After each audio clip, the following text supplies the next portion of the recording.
Michael King here today from the Cosmosis Mentoring Centre to share a little about the history and the origins of alchemy. Alchemy is an influential philosophical tradition whose early practitioners' profound powers and insights were known from antiquity.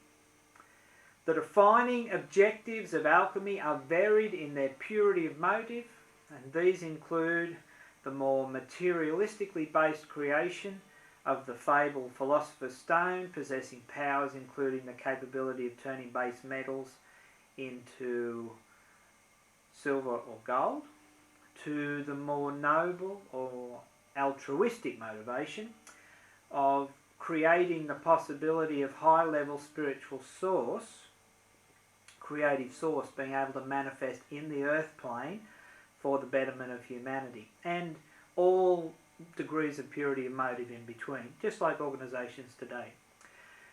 Perhaps the most famous alchemist of all time was Merlin the Enchanter. Now, this is someone who actually lived, and he helped Arthur create a utopian society for almost 50 years on an island off the Scottish coast about 1,000 years ago, a little bit more.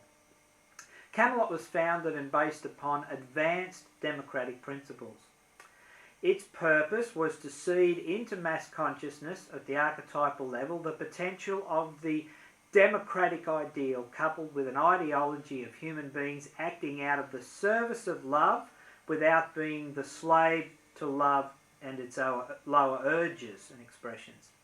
This ideal was held long enough and actualised long enough to create the potential for our modern democratic society. It allowed the evolution of modern political models, and it enabled a whole new potential for equality and opportunity, which is still being eventuated today.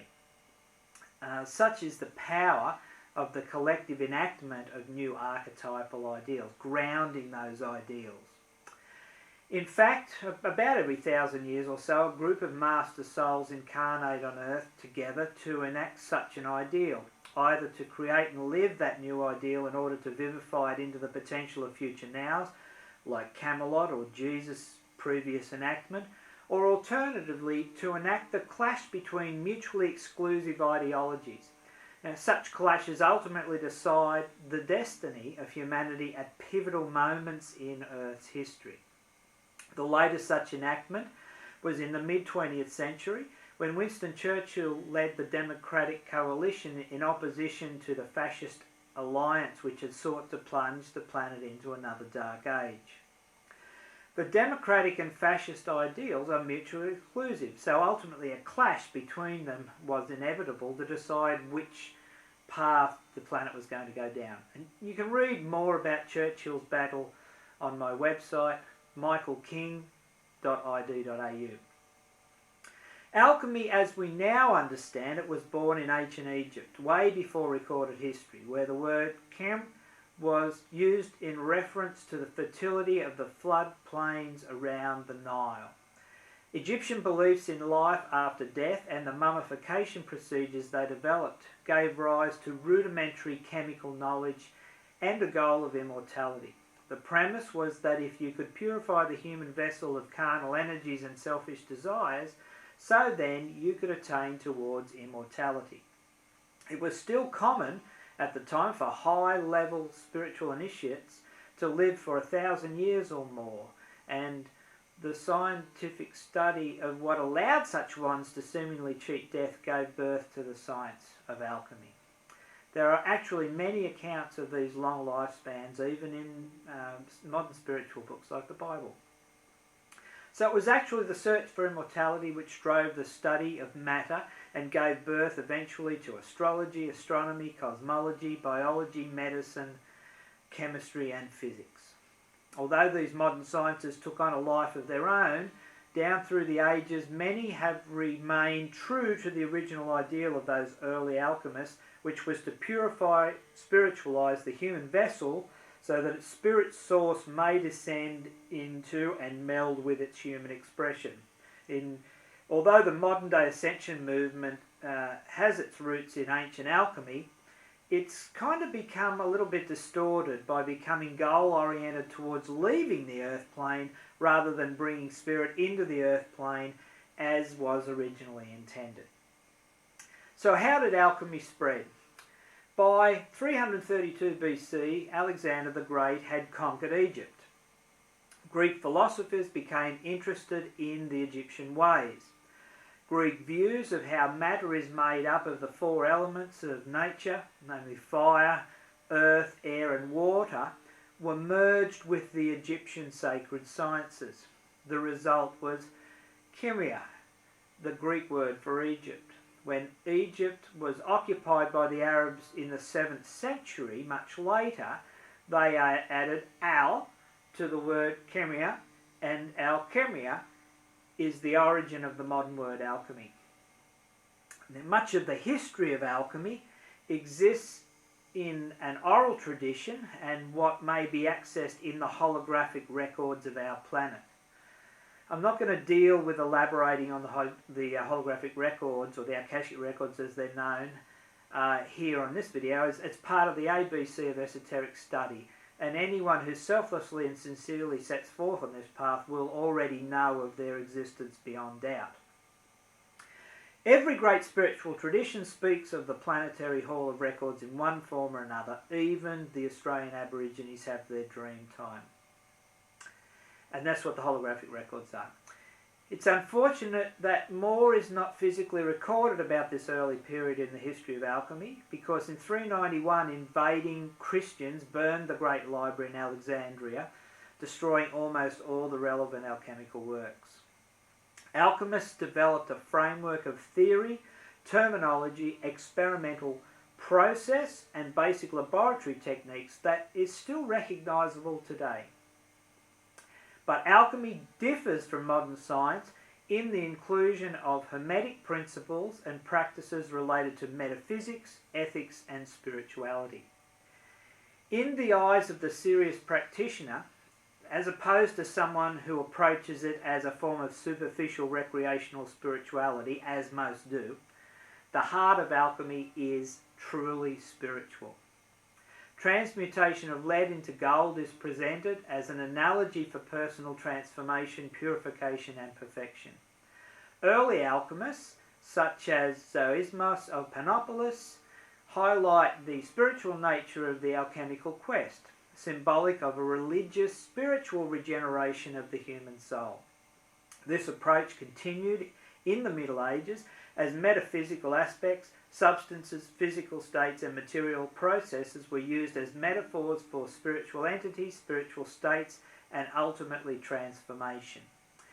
In this sense, the literal meanings of alchemical formulas were a blind, hiding the true spiritual philosophy.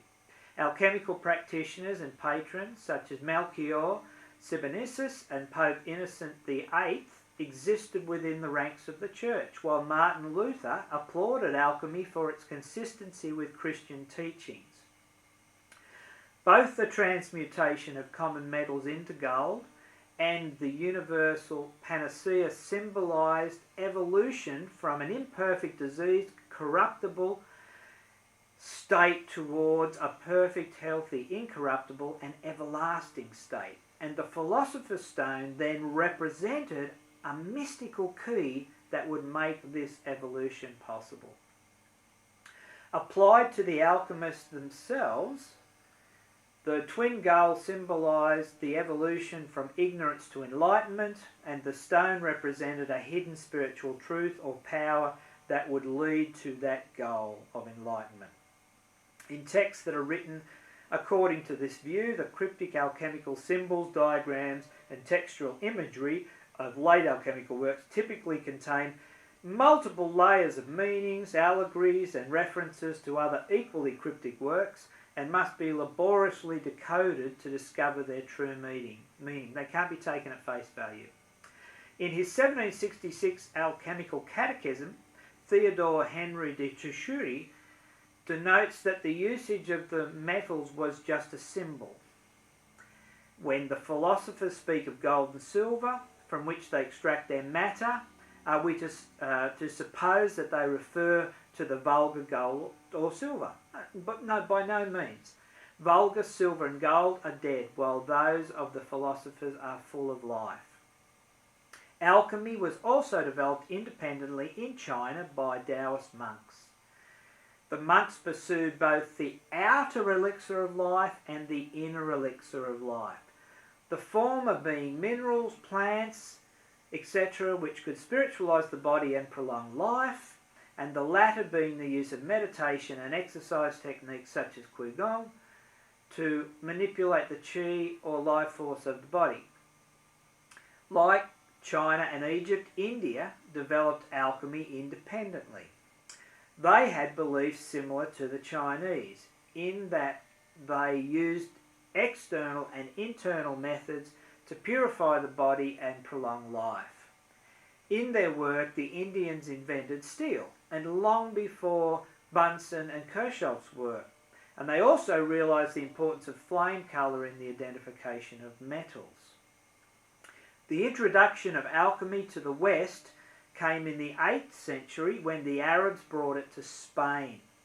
This started a reaction which would eventually lead to the fundamental split of alchemy into two distinct paths, as it quickly spread to the rest of Europe. The Arabian belief was the early scientific outlook, a very physical view which was devoid of spirit. They only got part of the story from the Eastern alchemists, which was mainly that metals were made up of mercury and sulphur in varying proportions. Gold was seen as the perfect metal, and all others were less perfect, an idea popular among early Western alchemists who jumped on the bandwagon, so to speak. It was a very popular idea indeed, that these lower metals could be transmuted into gold by means of a substance known as the philosopher's stone. It was a very materialistic interpretation of the true origins of alchemy. It was a partial truth, a falsehood which resulted from a purely physical perception of the art rather than a holistic view which included an understanding of our spiritual creative source. So many so-called alchemists propagated this understanding that they could turn base metals into gold for personal gain, whilst those who remained true to the alchemical ideal of melding spirit with matter also encouraged this idea once they began to be persecuted in Europe.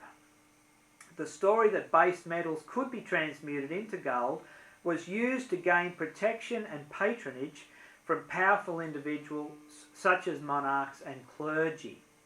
This allowed them to continue their work within the intensely paranoid and superstitious period of times such as the Inquisition in Europe. In Europe, alchemy led to the discovery and manufacture of amalgams and advances in many other chemical processes and the apparatus required for them.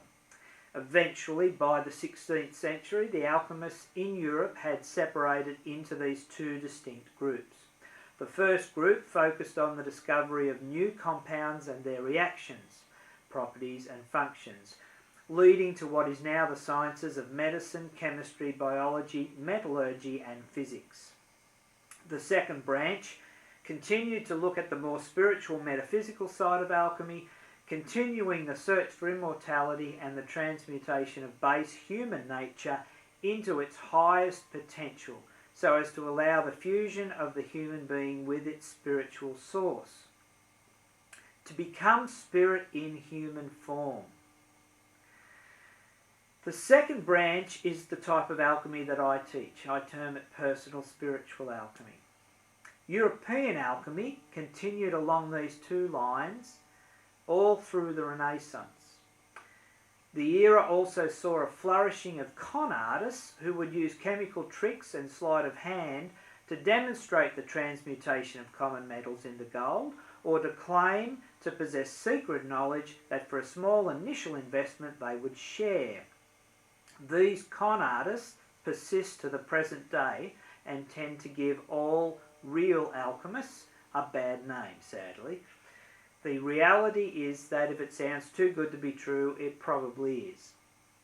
It's important to emphasise that although there seem to be many branches of alchemy, there are overlaps between all practitioners, and trying to classify them into like wizards Scientists, chemists, physicists, healers, medical practitioners, both allopathic and natural, and craftsmen like metallurgists, is like attempting to subclassify the various sides of a sphere. Now, the demise of Western alchemy was brought about by the rise of modern science, with its emphasis on rigorous quantitative experimentation and its disdain for ancient wisdom. Although the seeds of these events were planted as early as the 17th century, alchemy still flourished for some 200 years. To my understanding, though, all practitioners of the modern sciences are alchemists of different flavours. I'd like to share a deeper understanding. Alchemist is of interest to the historian of science because of its bearing on the development of modern chemistry and other branches of science. But it's also of special interest to the historian of theology because it represents a vitally important foundation within the Western esoteric tradition. That tradition was, and still is, as the great alchemist Anton Fouev expressed it so beautifully, both a way of life and an exercise of vision. I emphasize this to demonstrate that the Earth's esoteric traditions and the various expressions of which it is comprised are not merely historical artefacts, but have always been and continue to be dynamic, vital actualizations of the human spirit. The greatest mistake one can make as they embark upon the study of alchemy is to approach it within an existing framework of what they think they know.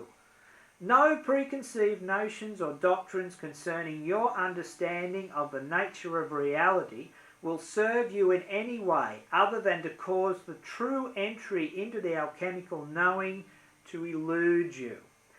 If you approach alchemy from what you think you know, then all you will do is embed descriptions and labels into your mentality. Alchemy is inherently about the synthesis of the intelligence of the heart with the intelligence of the mind, and for that reason you must approach its study as a child approaches its investigation of the world, with wonder and the freshness which comes from a lack of preconception. The methodological approach of modern science, which seeks to measure everything and to treat everything as mechanical in nature, will not allow you to enter into the mysteries of the universe. In order to draw upon the combined ancient knowing of all those who have penetrated into the mysteries of the nature of the universe, one must approach spiritual alchemy in terms of the world view that gave rise to it. In a very real sense, the initial alchemical revelations come entirely from acknowledging the importance of just how different that world view is from the one prevailing today. Alchemy has suffered the misfortune of being classed as merely a science from the modern point of view, likened to a mechanical transformational technology like metallurgy, which has veiled our view of its true nature and significance. Scientific it certainly was when it first reached the West, sometime late in the 12th century, but in a thoroughly medieval sense, in which nothing, science least of all, could be separated from ethics, morals and spirituality. The early practitioners of spiritual alchemy based its validity on the fact that they experienced transmutation and or had a vision or revelation that resulted in an experience of profound personal transformation. Their reasoning was that one can only experience things that are real. An experience for them was something that has integrity, that can and should be trusted. No faith was necessary, as they personally experienced the self-evident truth of their own living revelation. In short, experience provided both the criterion and the authority for making the claim that their worldview was valid. This personal revelation posed a threat to existing religions of the time, and their system of blind faith, superstition and dogma could not possibly compete on equal terms. So, orthodox religions of the time increasingly set about to eradicate and discredit spiritual alchemy. In our times, the term worldview mostly performs a distancing function because now we live in a third-person society. It's used to refer to a set of beliefs, doctrines, or philosophical ideas. However, when we say that the alchemist held a particular worldview for which they claim validity, we do not mean that they merely held a set of beliefs about the world or that they merely accepted a set of ideas concerning the world on an intellectual level. Rather, it's meant in the context that they claimed that their worldview was immediately derived from an actual first-person experience of the four things that Fire was calling intrinsic components, which reveal the esoteric tradition to us and render the esoteric viewpoint, worldview, coherent in terms of our own unique perspective. These four things were experienced as real, as deriving from the nature of reality itself. To have a worldview both implied and entailed, for the early alchemists, a specific experience of the world was gained. That experience of the world not only gave rise to the beliefs, doctrines, or philosophical ideas, but also supported a knowing that was consistent and congruent with their worldview. Theory and practice were inextricably woven together. This is why the materials of spiritual alchemy indeed constitute a system of processes and of techniques of illumination, which must be entered into as a permanent lifestyle. It's the culture that you live your life within. Cosmosis has been formulated with the intention of making accessible to others a way of being in the world which creates within your life a mode of transmitting gnosis, or spiritual knowledge, in the context of mystical enlightenment. In short, the spiritual alchemist is an initiate, or one who knows. The Cosmosis personal alchemical work has three basic stages. The first stage, know thyself. The preparatory stage, when the alchemist must confront unknown chaotic material within themselves to encounter the unillumined aspects within and enlighten them. Number two, the transcension of duality within oneself. By imposing transcendent norms upon seemingly opposing polarities, one learns to master the nature of reality as simply an infinite scale of vibrational expression from infinity to unity. Number three, the systematic investigation into one's own cosmic origins and the subsequent revelation of Source. Alchemy is alive and well in all its forms and expressions. One day soon we will all realise this, and it will be a great unifying revelation for the planet. It will lead to a new intensity of combined effort towards the betterment of humanity, and I hope I live to see it in my lifetime. In the final analysis, if you are serious about personal spiritual alchemy, find someone a few steps ahead of you on that path and take instruction. Here at the Cosmosis Mentoring Centre, you can be mentored along your own alchemical transformational experience, or you can study to become a Cosmosis transformational practitioner. All of our mentors are fully government qualified and have a government recognised qualification. Many of our mentors are also multi-modality healing practitioners. We have counsellors with specialities as diverse as finance and abundance to grief and loss counselling. We have naturopaths, body workers, life coaches, midwives, psychologists, nurses, seers, energy workers, and a medical doctor, to name but a few. If that spark of knowing is ignited in your heart as you relate with this material, then welcome home. And we hope to meet you soon. Keep on loving.